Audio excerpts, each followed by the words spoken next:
اور غیر شرعی رشتوں پر اعتبار کر کے پھر یہ کہیں کہ ہم نے تو اعتبار کیا تھا، تو بھئی آج اپنے رشتے بڑی مشکل سے سگے بنتے ہیں، آپ پرایوں رشتوں سے سگے والی امید رکھتے ہیں، تو میں اس کو عقل مندی نہیں کہوں گا، میں کہوں گا کہ یہ سراسر بے وقوفی ہے، میں کہوں گا کہ یہ سراسر بے وقوفی ہے۔ اب اس بریک اپ کے بعد آپ جو محبت کی باتیں کرتے ہیں نا، میں کہتا ہوں یہ محبت ہمارا قومی مسئلہ بن چکا ہے، ہر نوجوان کا ایک ہی مسئلہ ہے، love break up depression, love break up depression, third issue ہی کوئی نہیں ہے۔ آج ہر جو 16-14 سال سے لے کے 28-27 سال تک کا لڑکا ہو یا لڑکی ہو، جو اپنا مسئلہ لے کے آتے ہیں، وجہ سر بریک اپ ہو گیا، سر چھوڑ دیا، سر یہ مسئلہ ہو گیا، کسی کے ساتھ سیٹ ہو گئی ہے، کسی نے کسی اور کو سیٹ کر لیا ہے، تو مطلب ایک عجیب ہی دیکھنے میں آ رہا ہے۔ ایک کو پتہ لگتا ہے کہ کچھ ایسے بھی ہیں جن کو کہا ہے اچھا سر کوئی مسئلہ نہیں ہے، میرے پاس 3 اور بھی ہیں۔ اب مسئلہ صرف اس کا نہیں ہے جس کے پاس 3 اور بھی ہیں، جس کے پاس سے ایک گئی ہے نا، جو گئی ہے اس کے پاس بھی 3 اور تھے، تو یار کیا ہے، یہ ڈرامے چلائے ہوئے ہیں۔ لیکن میں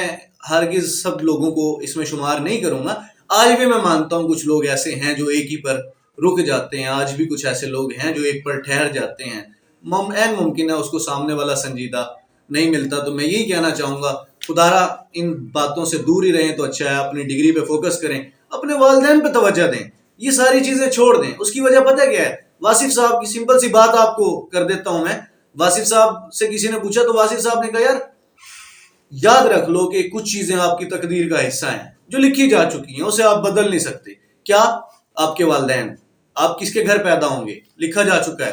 آپ کی اولاد، آپ کے گھر کون پیدا ہوگا یہ لکھا جا چکا ہے، اس کے علاوہ آپ کا رزق لکھا جا چکا ہے، آپ کا شریک حیات لکھا جا چکا ہے، جتنے پیر مارنے ہیں مار لو، جتنا پٹنا ہے پٹ لو، وہی ملے گا جو لکھا ہوا ہے۔ جب ملنا ہی تقدیر کا لکھا ہوا ہے تو پھر لا حاصل کی جستجو میں حاصل کی لذت سے محروم ہونے کی کوشش کرنا عقل مندی ہرگز نہیں ہے۔ اس لیے میں کہتا ہوں کہ لا حاصل کی جو جستجو ہے وہ انسان کے حاصل کی لذت جو ہے وہ چھین لیتی ہے۔ یہی وجہ آج کل ہمارے حاصل جو ہیں، یہی دیکھ لیں آپس دواجی زندگیاں بگاڑ کا شکار کیوں ہیں، کیونکہ حاصل موجود ہے لیکن مائنڈ دونوں کا کہاں موجود ہے؟ لا حاصل کے ساتھ ہے، لا حاصل کے ساتھ انٹریکشنز چل رہی ہیں، چیٹس چل رہی ہیں، وجہ جو موجود ہے اس کے ساتھ کوئی انٹریکشن نہیں ہے، اس سے کوئی سکون نہیں ہے، اس سے کوئی لذت نہیں ہے۔ تو میں یہی کہنا چاہوں گا ملے گا وہی جو آپ کی تقدیر میں لکھا گیا ہے، تو بہتر ہے اسی کو قبول تو کرنا پڑے گا، ہنس کے کریں گے تو بھی قبول کرنا پڑے گا، رو کے کریں گے تو بھی اسے ہی کو قبول کرنا پڑے گا۔ بہتر ہے ہنستے مسکراتے ہوئے قبول کر لیں، زندگی آسان ہو جائے گی، کیونکہ اپنے حال پر راضی رہنا ہی خوش نصیبی ہے۔ جیسے واصف صاحب فرماتے ہیں کہ پریشانی حالات سے نہیں خیالات سے آتی ہے۔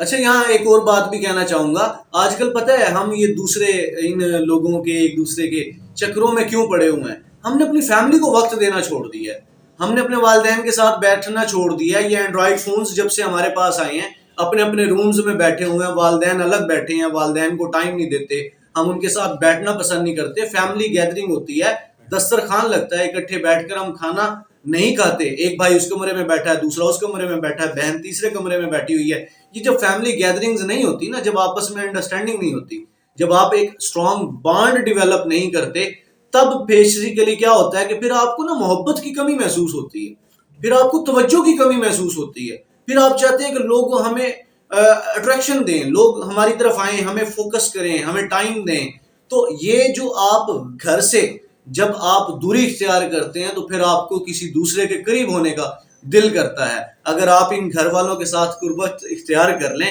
اس گیدرنگ میں بیٹھنا شروع کر دیں، یقین کریں آپ کے لیے باہر والے کی کوئی سچی محبت، جھوٹی محبت کوئی امپورٹنس نہیں رکھے گی، کسی اہمیت کی حامل نہیں ہوگی۔ لیکن آپ جب اپنے رشتوں سے دور ہونے کی کوشش کریں گے تب تک آپ کسی نہ کسی شکاری کے شکار کا شکار بن جائیں گے اور پھنس جائیں گے۔ یہ سمپل سی بات ہے۔ تو آج سے ہی کوشش کریں، اپنے اینڈرائڈ کو کم وقت دیں، والدین کے ساتھ بیٹھیں، ان کا حال سنیں، اپنا حال سنائیں، ان کے کوئی ماضی کے قصے چھیڑ لیں، ان کی زندگی کے نشیب و فراز کے بارے میں ان سے سوال جواب پوچھ لیں، ان کی زندگی کیسی گزری، ان سے وہ حادثات تو پوچھیں،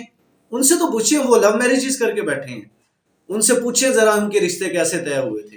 ان سے پوچھیں کہ مرضی نہ ہونے کے باوجود جب ان کے رشتے طے ہوئے، جوڑا بنا، تو انہوں نے بیسیکلی ایک اچھا جوڑا بننے کے لیے کون کون سے سفر طے کیے ہیں، کون کون سی مشکلات گزاری ہیں. ان سے پوچھیں کہ جب آپ ایک دوسرے کو جانتے تک نہیں تھے اور آپ کو رشتہ ازدواج میں منسلک کیا گیا، تو وہ کون سی ایسے عوامل تھے کہ آج آپ لوگوں کو دیکھ کے ایسے لگتا ہے جیسے آپ لوگوں کی لو میرج ہوئی ہو. میں اکثر اپنے والدین سے یہ سوال پوچھتا ہوں، حالانکہ وہ جانتے تک نہیں تھے ایک دوسرے کو، لیکن میں آج دیکھتا ہوں تو میں کہتا ہوں ایسا لگتا ہے کہ ان کی لو میرج تھی. تو میں اکثر ان سے شیئرنگ کرتا ہوں کہ بھائی ہمیں بتائیں نا،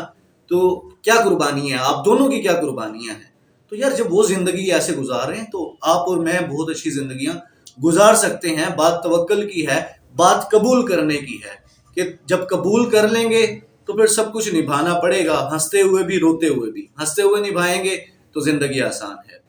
اسی کے ساتھ اپنے میزبان وسیم قریشی کو اجازت دیجیے. میں آپ کے لیے دعا گو ہوں کہ اللہ تعالیٰ آپ کو آسانیاں عطا فرمائے اور آسانیاں بانٹنے کا شرف عطا فرمائے. اللہ حافظ.